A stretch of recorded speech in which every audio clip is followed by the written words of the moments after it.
Welcome to Moonbeaming, a podcast about lunar living, magic, creativity, tarot, and more. I'm your host, Sarah Faith Gottesdiener, and I'm so honored and excited to be here with you today.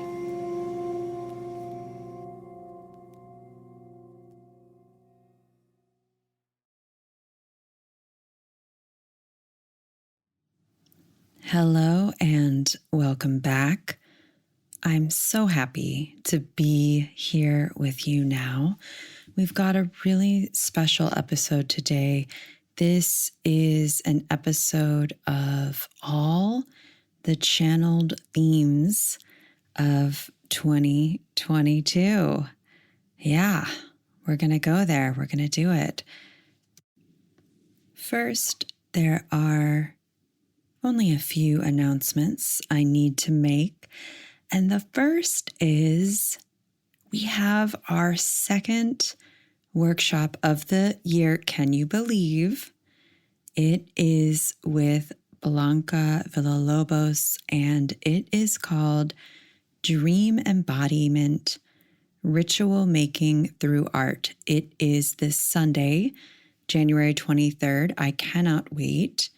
Blanca is a dream themselves. You may know Blanca from their dream teachings. They also wrote an incredible piece for the Many Moons spiritual guide that you can pick up in our studios shop. And I'm really excited to host their wisdom, and I'm excited to embody my dreams. Aren't you? If you want more info on that, click the link in the show notes or sign up for our newsletter.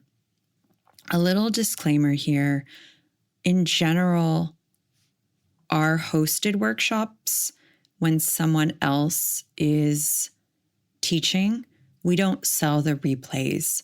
So if you'd like to enroll in the workshop, sign up now. Enrollment is open until Friday morning. And also, this is the last time Blanca is going to be teaching about dreams and collaborating with dreams for quite a while. That was what I was told. So I just really can't wait. If you want more information on the workshop, click the link in the show notes. The second announcement is I have to announce the winner of January's free tarot reading. Can you even believe we are halfway through the month and I haven't announced it? My apologies. We are off to a slow start here. Maybe you are too. For those folks just tuning in, once a month, I do a random drawing for everyone who leaves a 5-star review on Apple Podcasts. So if you leave a 5-star review, and please only leave a 5-star if you actually like the show. If you're hate listening, if you feel meh about this podcast, might I gently encourage you to stop listening, babe? There's not time to do things you feel meh about. Maybe things you have to do, like brush your teeth or fill out some annoying form for whatever reason, sure. But hate listening, or maybe even worse, meh listening to a podcast or a show or whatever, it's not what we're doing in 2022, my friends. All right, so anywho, I do this free giveaway each month, and I do it because I'm an indie podcast. It's me with help from Hazel, the incredible podcast assistant, and Rose, the amazing podcast editor. This podcast is funded by our patrons.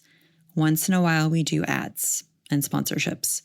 We don't have the same reach or resources as a show that's being produced by a network or like NPR or something like that. And so with independent shows, every bit of likes, reviews, shares helps us so much. When you click a review, it helps us in the algorithm. Not only this show, of course, but any independent show that you love. I highly suggest you click 5 stars and write a review on the shows you love and regularly listen to, because it helps people find them and us. And it takes like maybe a minute at tops, maybe 2 or 3 if you have incredibly slow moving fingers. So that's why I ask for reviews, because there are thousands and thousands and thousands of folks listening. And it would be great if more people could also know about this show. This month's winner is Honey Ltd. Honey, Honey Ltd. Please message the studio and we will set up your 30-minute free reading with myself. I cannot wait to meet you. Okay, on to the show.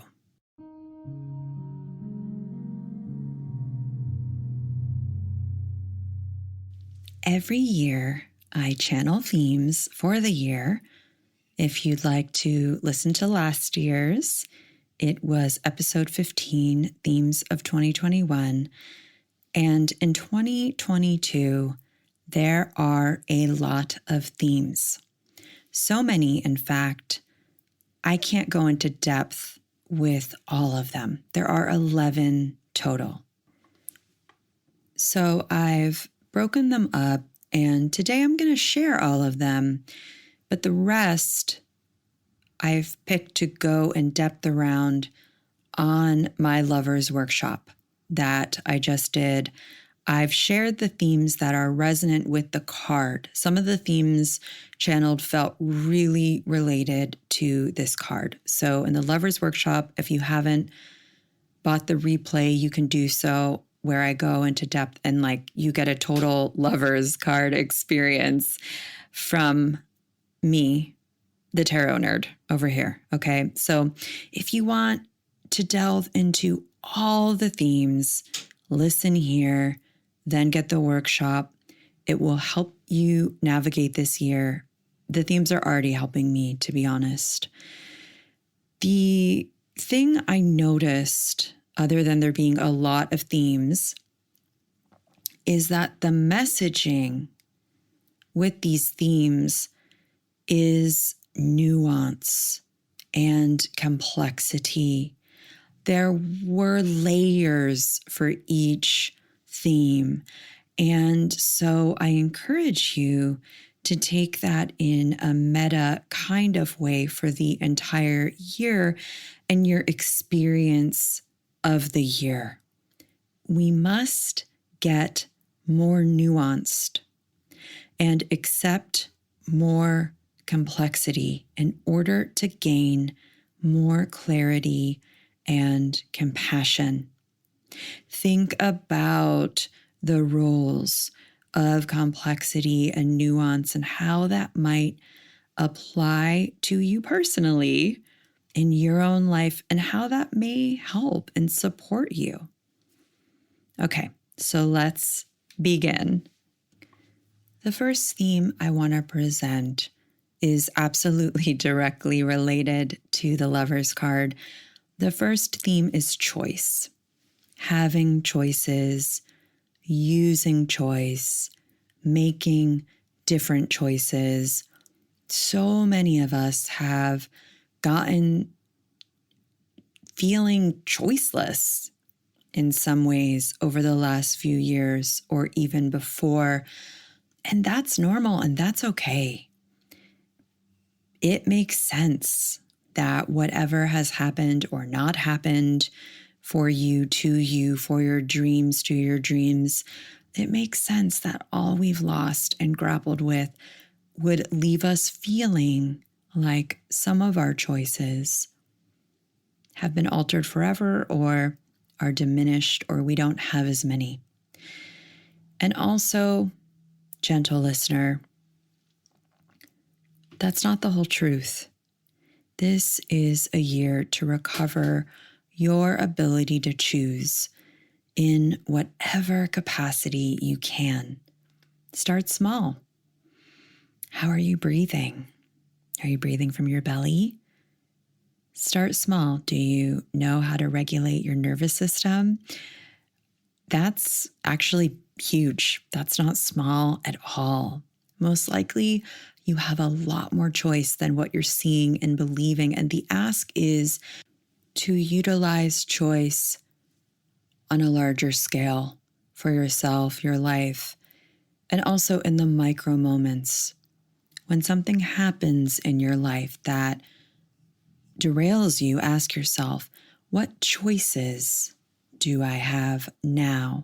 Perhaps force yourself to pause and write down at least 3 to 10 choices about a situation that seem out of your range or something you wouldn't normally do. Think of it as a thought experiment, as a trust exercise that when applied over time and like when you make the different choice, it can be really helpful. Choice is a muscle, and we must practice building that muscle. It's also a way to keep us in check.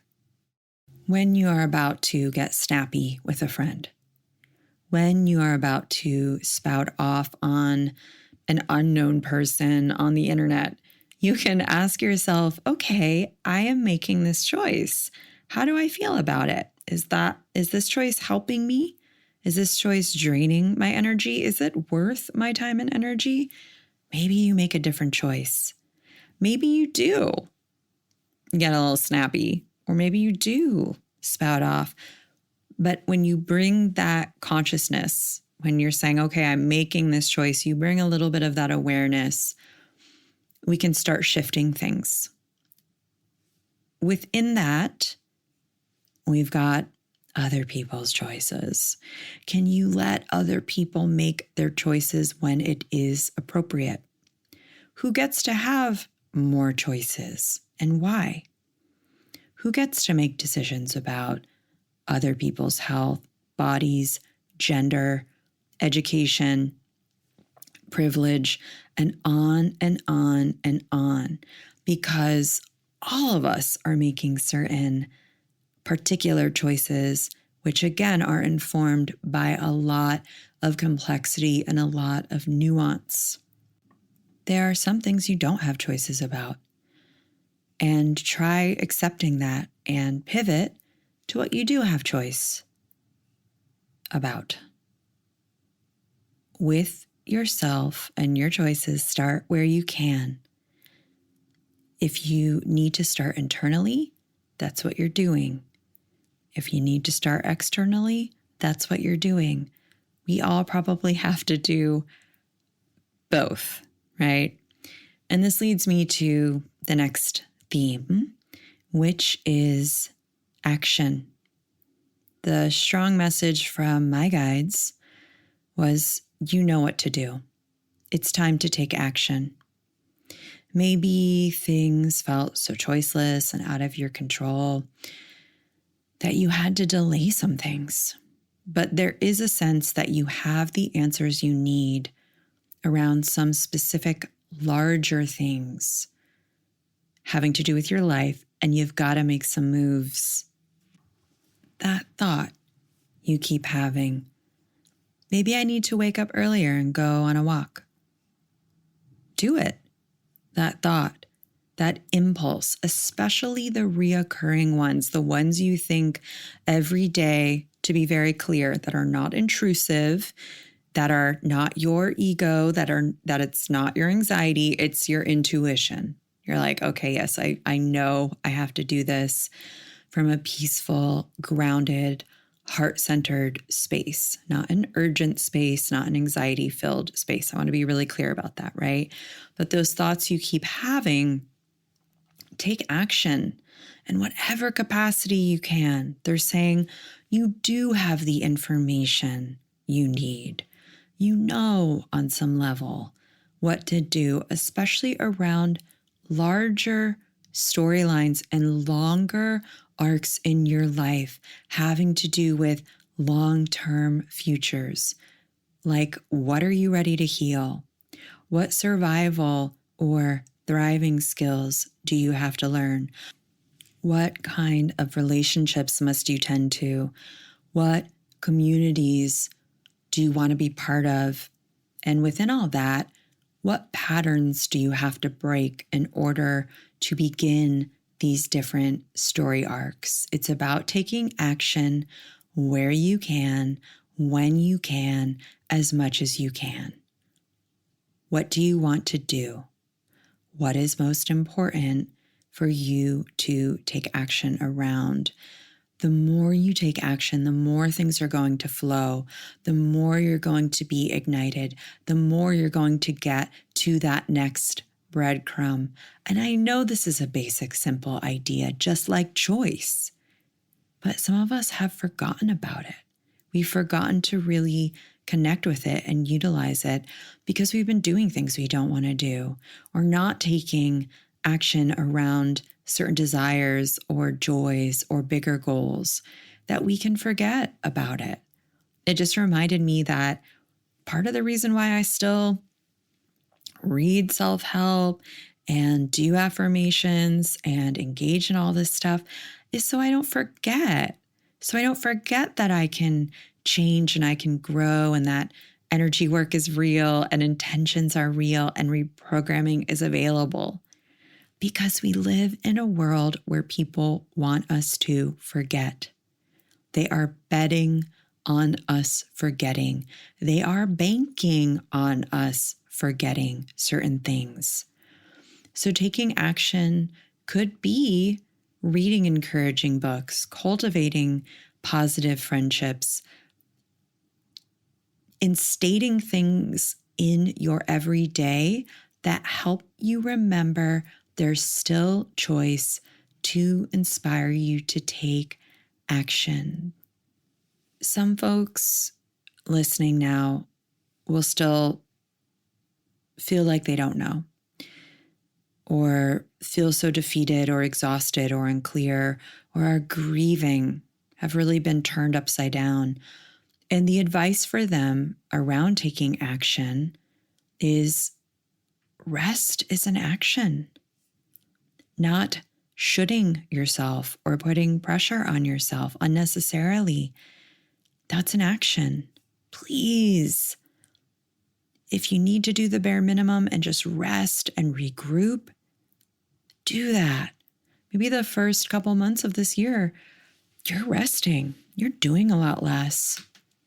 We all have to recharge, and please make the necessary longer term adjustments so you don't get burnt out or more burnt out. We are collectively dealing with a ton of shame around illness and work and lack of work and needing to rest and grief and needing to cry and needing to feel our feelings.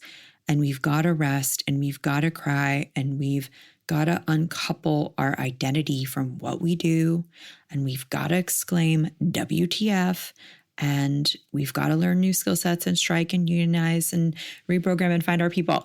We got to do all of it. But first, the rest part. If you're exhausted, if you're afraid.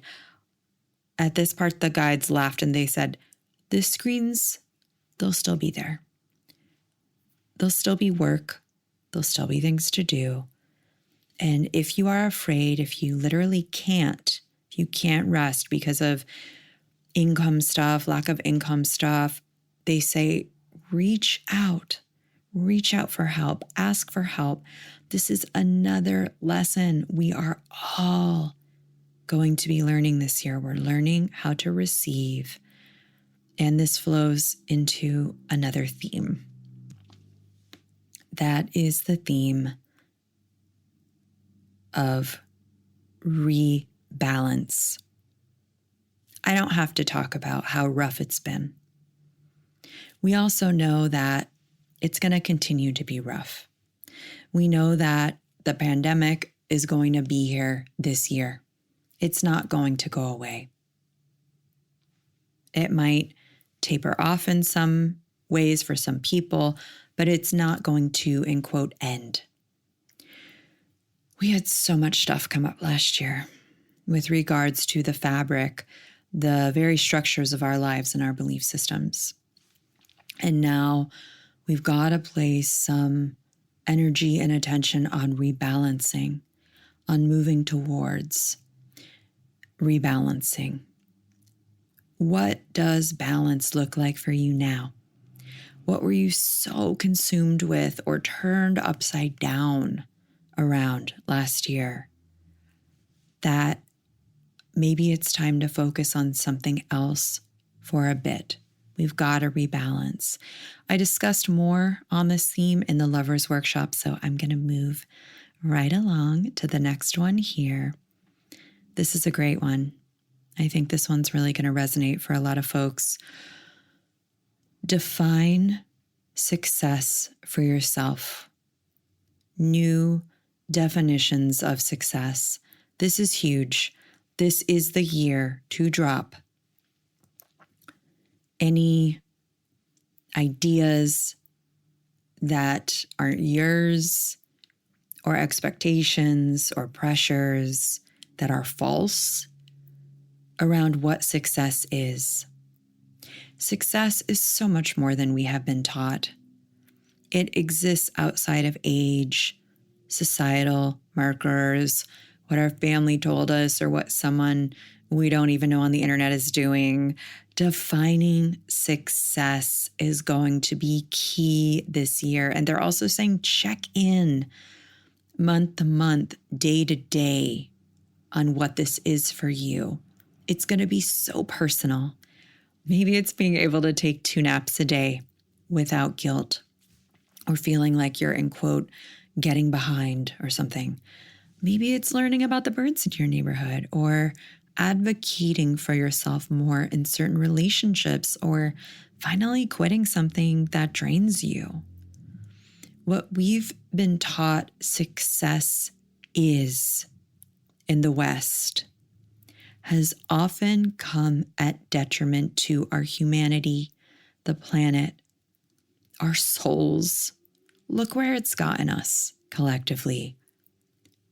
Not great, friends, not great.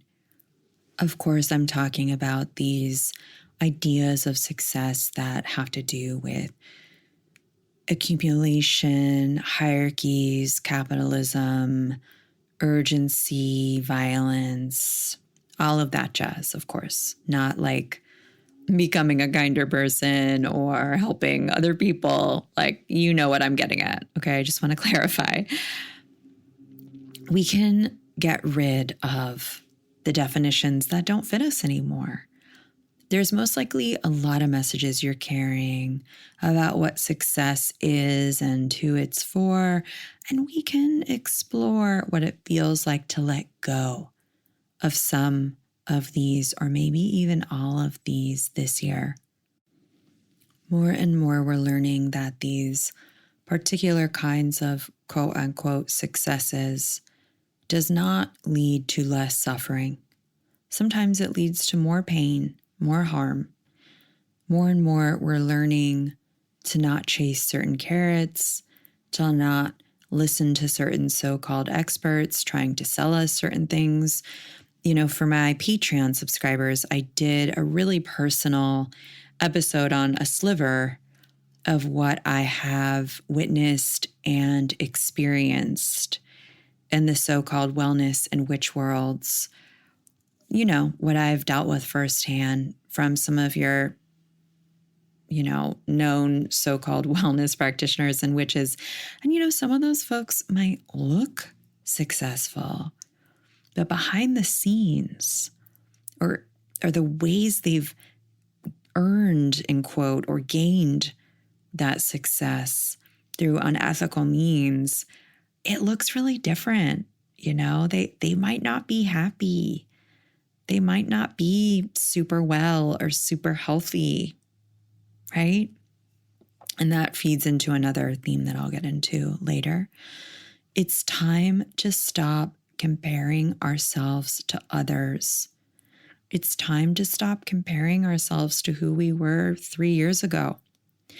And we have to define authentic success for ourselves. You're on your own path, your own trajectory. When it's authentic, it's not going to look like anyone else's, most likely. Sure, that can feel confusing and lonely. Yeah, you can team up with and befriend other people who are also exploring their own authentic paths. Success also could look the same for you, like freedom, security, love, self-trust. Allow the way you get there to be authentic to you and your gifts. Do not be shy to name all the ways you want success. Then step back and see how these align with your natural gifts, your baseline needs, and what you are currently working on healing, accepting, reprogramming in your life. The other message that I do have to say is that I have to say again, success is going to change. It could change season to season. It could change month to month. It has to change. Our visions of success must be adaptable, must be flexible. The ironic part of being authentic, adaptable, flexible is that ironically, you become more conventionally, I'm putting this in quotes, successful. Wait and see. That's what they said. If you still want conventional things, that's great. Be clear on why you want it and how it is part of your spirit's, your life's authentic story. This flows into the next theme nicely. And the next theme is tend to your own garden. This was the first one that came through. It was like screaming. Like I sat down, there it was. Tend and water your own garden. It's pretty self-explanatory. Stay in your own lane. Do what's meant for you. Build on what you already have and own. Plant seeds, prune, compost. See your life as an ecosystem. Create your world to be a garden of delight and realize it's cyclical. And there are some aspects that are dying or that are dormant, and some aspects that are vibrant and that are ready to be harvested. I go more into this one in the Lovers Workshop. It's also pretty self-explanatory, and it's something for you to meditate on, really. And last but not least, it's also a foundation of a class I'll be teaching in spring, a business class I'll be teaching. So I'll get more into that in the future as well. So I'm going to move on to the next theme, which is do-overs. Yeah, do-overs. Something not working out like you wanted it to is not evidence that it can't ever work out. There were, again, so many plans, so many dreams for so many reasons. A lot of them were pandemic related. Not all, but they got delayed or made very tiny, or we got really dejected. One does not usually succeed on the first try. They were laughing. My guides, they have a sense of humor, believe it or not.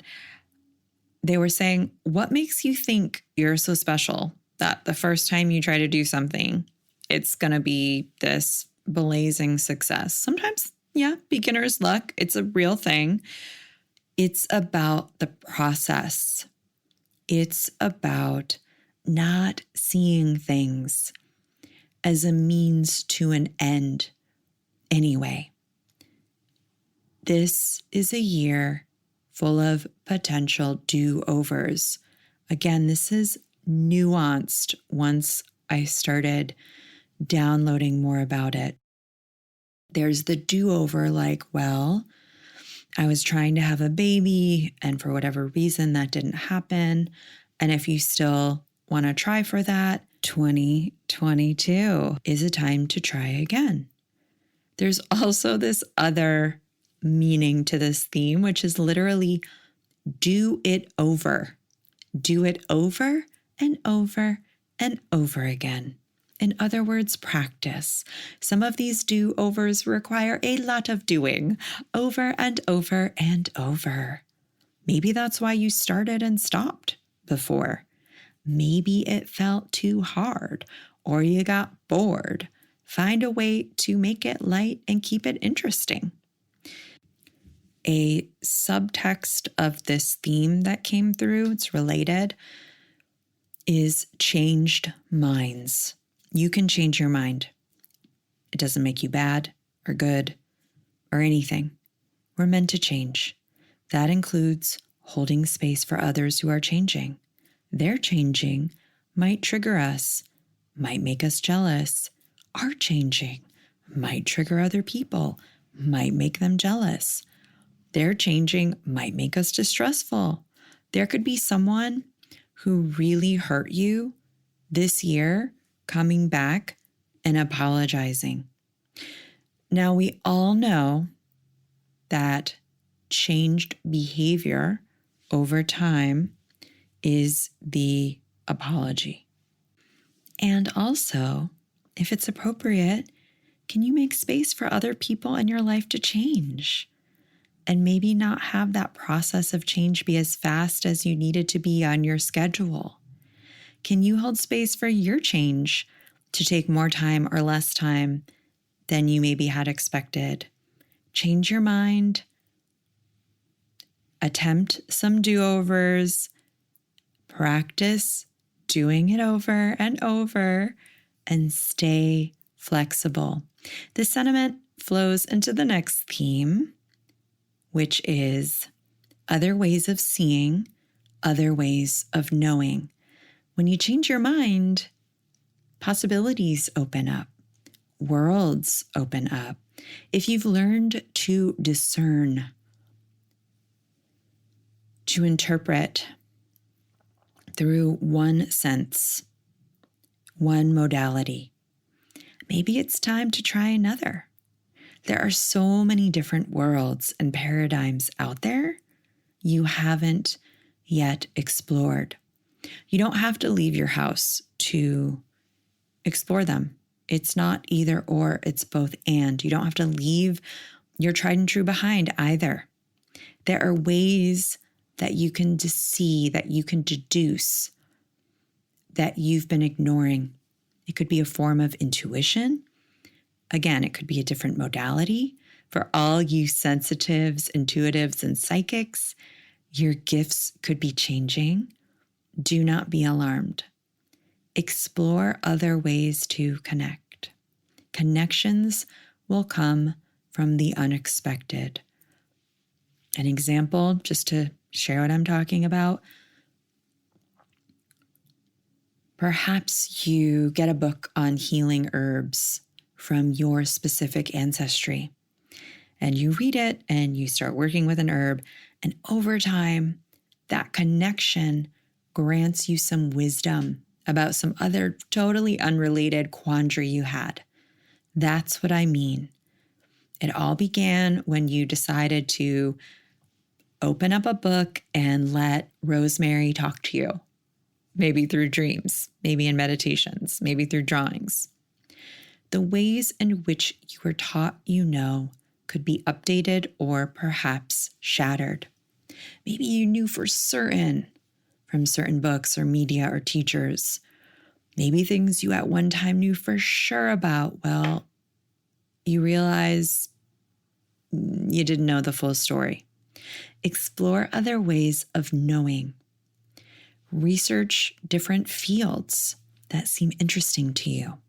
Take classes or listen to lectures on certain subjects just because it's appealing and you want to see and know things in a different way. Of course, other ways of seeing connects to the lovers for very clear reasons. If we zoom out, it's really helpful. If we're in a relationship, there's us, there's another person, there's the exchange and the energy of the exchange, and then we can see it from above or see it from below. Other ways of seeing could be zooming out on aspects of your life in order to gain clarity. It could be truly, as best you can, trying to see what's happening from the perspective of the other person, or from the perspective of love or patience or confidence, or whatever other vantage point and perspective you need. A subtext of this one is reading comprehension. Discernment will only continue to be a theme in this distraction-filled, chaotic, feeling weird, not necessarily in the good way, year this is going to be. For those of us in the United States, capitalism and white supremacy appeals to our trauma, to our dysregulated nervous systems. So we might unconsciously gravitate towards people or teachers or even practices that replicate those. We've got to be discerning about what we see, the ways in which we see things. We've got to be brave enough to name what we see. We've got to be brave enough to trust our knowing. Reading comprehension includes knowing and discerning where others' sources came from, what their motivations were, and the context of the information being shared. That doesn't mean you discount them or decide they're good or bad or right or wrong. It simply means you understand the larger picture. Try to get context whenever you can. It's important that you discern as you listen to me and understand my context. It's important that I discern that in my own life. With this theme of other ways of knowing and seeing, Spirit says, if something feels off, something's off for you. Trust it. Trust that information, even though you might not know why. It doesn't mean the other person is, in quote, bad, or that we have to make up a kind of story or over-explain our decisions. This means it's not for us. It's not in alignment. That's it. From a more fun and playful perspective, this whole other ways of seeing, other ways of knowing is a really gorgeous invitation to try your hand at a different art form, to try different things, to experiment with the unexpected, to innovate with different combinations. It's fun. It can be fun. It can be interesting, and it can be enlivening.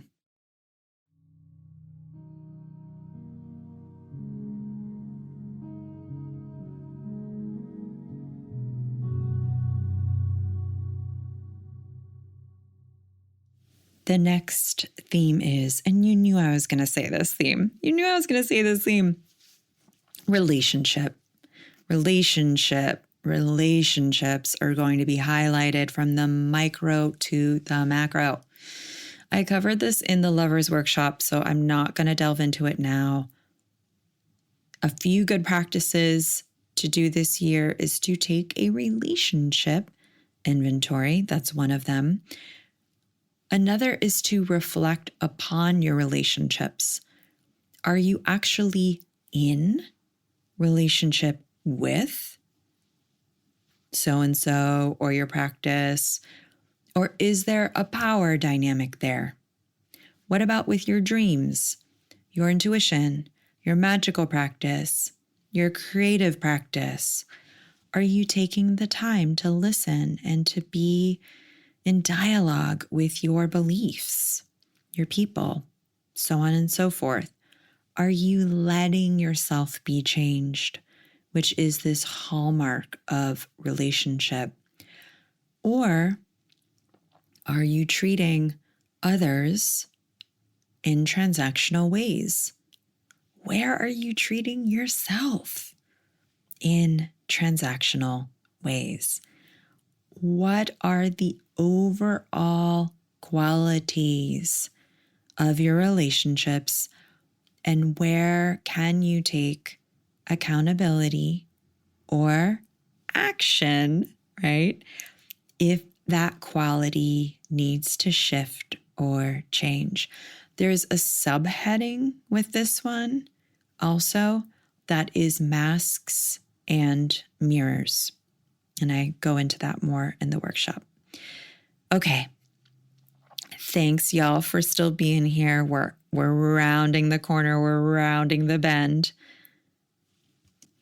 We are on the 9th theme. And this theme is ending duality, deleting the illusions. Again, this one deeply relates to the lover's archetype.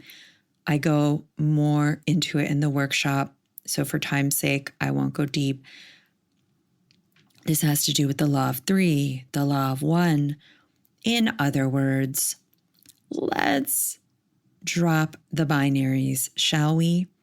Or to clarify, let's try to work on shifting our relationship to harmful binaries, black and white thinking, either or.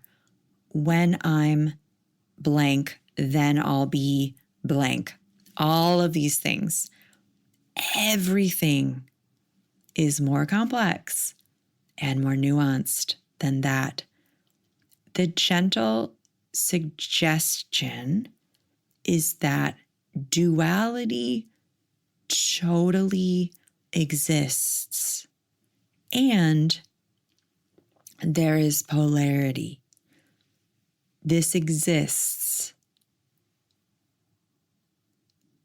And also, there's often more than only two choices, experiences, so on and so forth. We can start by practicing the use of the both and. Spirit is even asking me to question that. Is it both and? Or is it simply the inherent paradox that exists in everything? Can we open up to that more? What would change if we expanded? What would change if there was grief and happiness existing at once? What would change if you were both an infallible human being and also an incredible spirit who can create phenomenal things and deleting the illusion? It's pretty straightforward. We all have illusions that have protected us, protected other people. Some of us have been working through dropping some of these illusions. There's this illusion of physical form or the illusion of separation. I could be here all day just ticking off illusions here. But I do think about that great line in the poem from Mary Oliver where she writes, "And how could anyone believe that anything in this world is only what it appears to be?" Delete the illusion that things are only like what they appear and nothing else. Delete the illusion that you are separate from everything else or others. Whatever illusions have held you back thus far, try to gently dissolve. If you can't do a Command Z, is that what is? I don't want to use the keyboard because it'll make a noise. I can't remember. It's like I have to have my hands on the keys, whatever. We don't need to go like hardcore. If that's too much, we can be gentle, right? The other little note that I go into more in the Lover's Workshop, if you, with this ending illusions and embracing the paradox, because that's really probably what I should have named this theme, embrace the paradox, is if you're breaking a habit or a really old pattern, if you're trying something different, the tests will come. It is not evidence that you're doing it wrong. If you, I don't know, make a decision around no longer playing small or whatever, there might be a test around that pop up. That doesn't mean you're not supposed to move forward. It's just part of the process. So contemplate it, take action around it. You're doing great, sweetie. Okay, here's the next theme. Your rich uncle is the universe. This is the one I strongly disliked and was deeply cringe about it and felt embarrassed to share. I said, "Really? I'm going to have to say this?" They said, "Yes, really." Part of it is meta in that there is an irreverence and a ridiculousness that we've got to embrace. Like we've just got to, what did Seal say? If we're ever going to surprise, I keep trying to say surprise. If we're ever going to survive, we've got to get a little crazy. We've got to say, really? Maybe I've got to laugh at myself, or maybe that's not what I wanted the answer to be. But here goes. That was my first response to this. I was like, maybe I don't want to say this. Can we say this in another way? And they were like, no, you got to say it in this way. I would never say something like this too. That's an aside. Sometimes when I'm channeling for people, I'll often pick up odd phrases that I never would say in my own life. Sometimes I have never heard it, like an expression or something. And that's usually how I know it's not me, you know? And so this kind of statement I would never say. So this is the one where I'm like, this is not from me. So let's go a little deeper. What's something about you that is embarrassing to you, that actually is a strength? Or at the very least, it's time for you to share. Maybe you love knife flow. I can't talk today. Let me try that again. Maybe you love, knife throwing. And maybe you think it's kind of weird. So you go alone into the forest and don't tell anyone about your knife throwing habit. Honey, this is the year to meet up with fellow knife throwers. Start that YouTube knife throwing channel, blog about it, open up that knife throwing online supply store if it's legal. I don't know if these things are legal. Compete in your first competition, so on and so on and so on and so forth. Obviously, you don't need to monetize it. I'm just giving an example. Embrace your weird, integrate your, in quote, weirdness. You all know I love weird. I just mean the things, I guess, that make you feel like an outsider, or something that, some parts of you that you're not sure where they fit. So you kind of hide them away. Another way of interpreting your rich uncle is the universe is saying that this year, blessings could come from unexpected sources. It's not as funny, sure, but it's also clearer.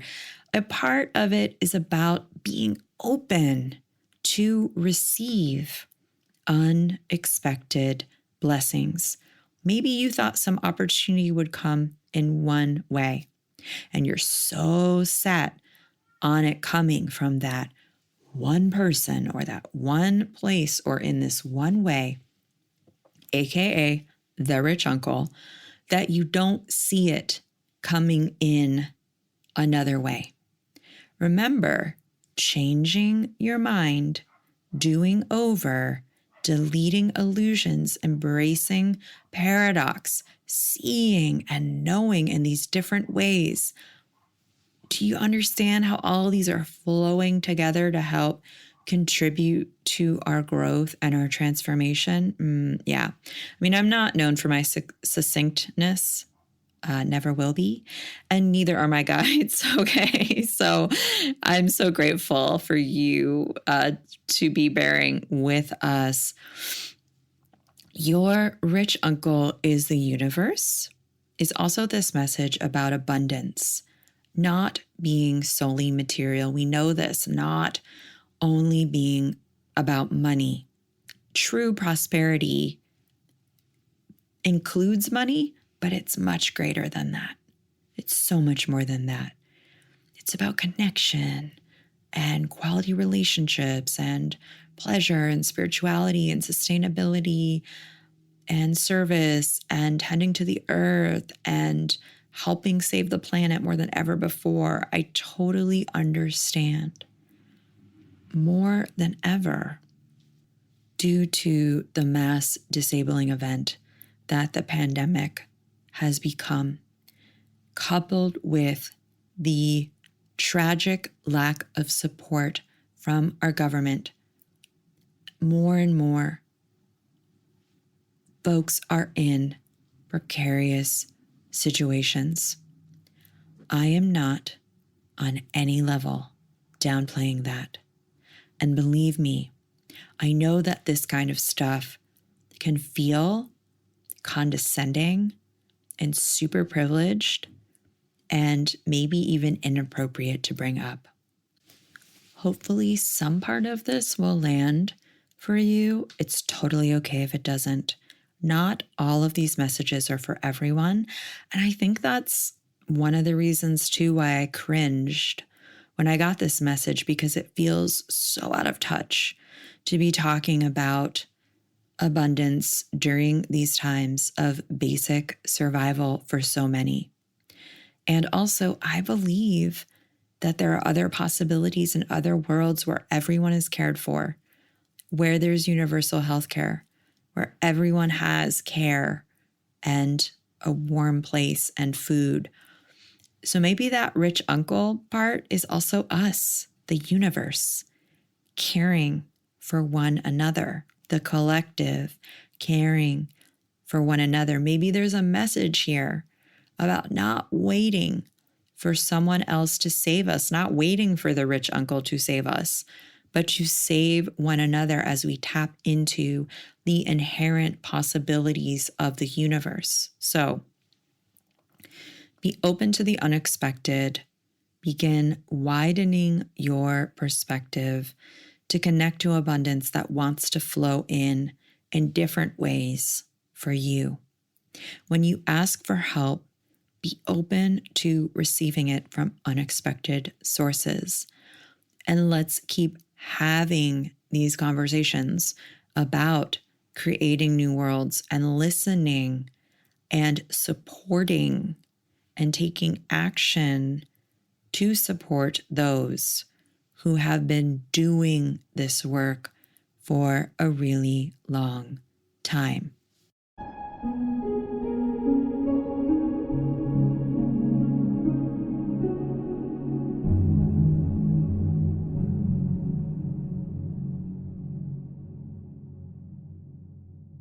The last theme, which was one of the first themes, is creation. This is a year about creation. There was so much resistance This is a year about what we are making, what we are building, where we are growing. Not getting trapped in this resistance, not getting sucked into the same old fights, the same old dramas, the same chaos, the same old themes and patterns. There was so much resistance. There is so much resistance, so much reactionary energy. What can you create? How can you shift your perspective? How can you go towards? This is a year of people power. Keep protesting, keep resisting, fight back. I just want to be clear, I'm not saying like just stop, but what has been made clear is when you get involved with people who are so consumed with hate, who are living in hateful paradigms, you get sucked into their terms. They are the ones calling the shots. And so the ask is to stay in your energy and focus on trying to create, focus on supporting those who are creating, link up with others who are already creating policy or starting nonprofits or doing GoFundMes or making community gardens or asking for land back. I could be here all day. Join with the other creators to create more resources for all of us. We've got to act smarter and be more strategic about our energy in general.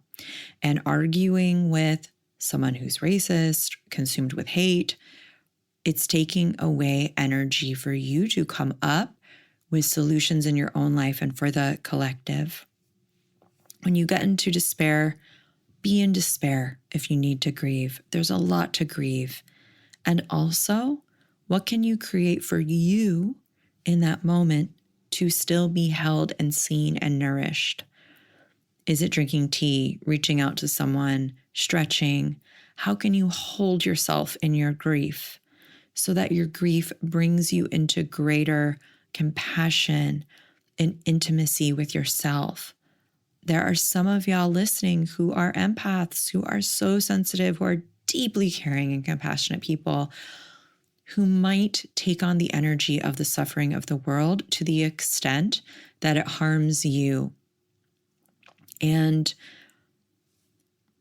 I'm not going to go into more detail on this because it's complex, and I understand there are many people listening. We've got to make different choices. We need to be careful about not getting sucked into other people's stories, dramas, energies this year. We must link up with others who are in solution-based mindsets. We must focus on nervous system healing, nervous system regulation, energetic hygiene, energetic boundaries. Create first. If we haven't created for a while, if we've been living on the defense, if we've been doing what we need to do, and that's been taking up all our energy. Again, what I'm sharing, it could feel like you don't connect to it. It could feel condescending. So I'm going to end where I began. And I'm going to reiterate, start where you are, reclaim your energy, your attention, your time from where you are in your own garden. Never forget how powerful you are.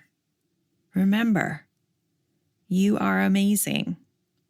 You are so, so loved. That's what I've got. There are 11 themes this year.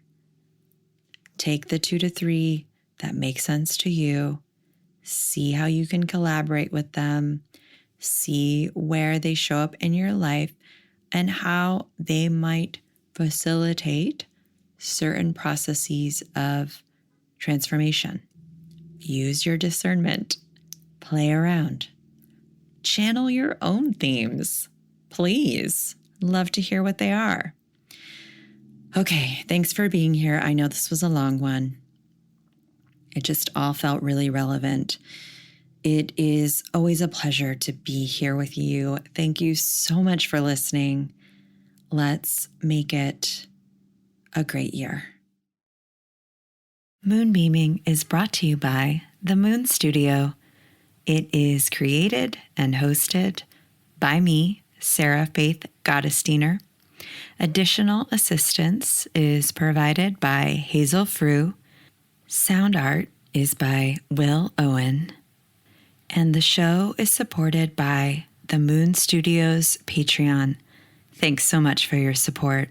If you like this podcast, please rate, review, subscribe, and tell a friend. It's much appreciated. Thanks for being here.